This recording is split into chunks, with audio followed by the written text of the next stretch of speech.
احد کی جنگ ایک امتحان، ایک سبق۔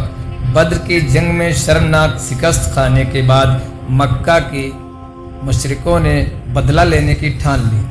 اس بار انہوں نے 3000 کا ایک مضبوط لشکر تیار کیا، پوری طرح سے ہتھیاروں سے لیس، اور ایک ہی مقصد، مدینہ پر حملہ اور اسلام کو مٹا دینا۔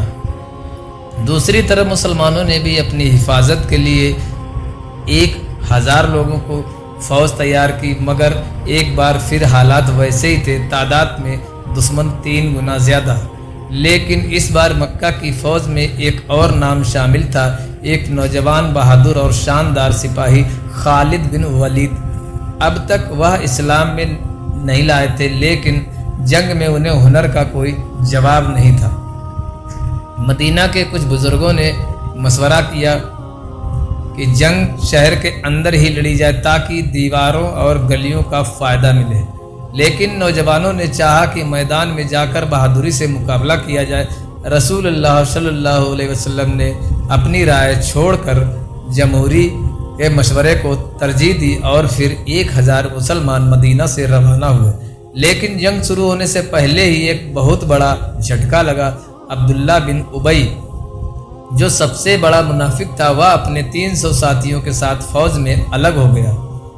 اس کا بہانہ تھا کہ یہ خودکشی ہے، ہم نہیں لڑیں گے۔ اب مسلمان صرف 700 رہ گئے اور ان میں سے سامنے 3000 کا طاقتور لشکر کھڑا تھا۔ رسول اللہ صلی اللہ علیہ وسلم نے فوج کو 3 حصوں میں بانٹا۔ صرف 100 کے پاس صحیح ہتھیار، کوچ اور ڈھال تھی، اور صرف 50 گھڑ سوار، مگر ایمان اور اللہ کی مدد ان کا سب سے بڑا ذریعہ تھی۔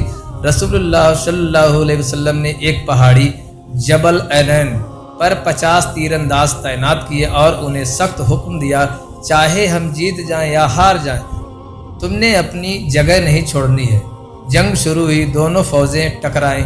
حضرت علی اور حضرت حمزہ نے مکہ کے کئی بہادروں کو ایک ایک کر کے مات دی۔ مکہ کی فوج میں افراتفری مچ گئی، اور جیسے بدر میں ہوا تھا وہ لوگ بھاگنے لگے۔ مسلمانوں نے سمجھا جنگ ختم ہو گئی، لیکن وہیں سے سبق شروع ہوتا ہے۔ پہاڑی پر تعینات تیر اندازوں میں سے 41 لوگ جیت کی خوشی میں نیچے اتر آئے مال غنیمت اکٹھا کرنے کے لیے۔ اب پہاڑی لگ بھگ خالی تھی اور خالد بن ولید یہی سوچتا تھا۔ جیسے ہی انہوں نے دیکھا کہ تیر انداز نیچے اتر گئے اور وہ اپنے سواروں کے ساتھ پہاڑی کے پیچھے آیا اور وہ زبردست گھیراؤ کیا، مسلمانوں کی پوزیشن بگڑ گئی، جو جیتتی ہوئی جنگ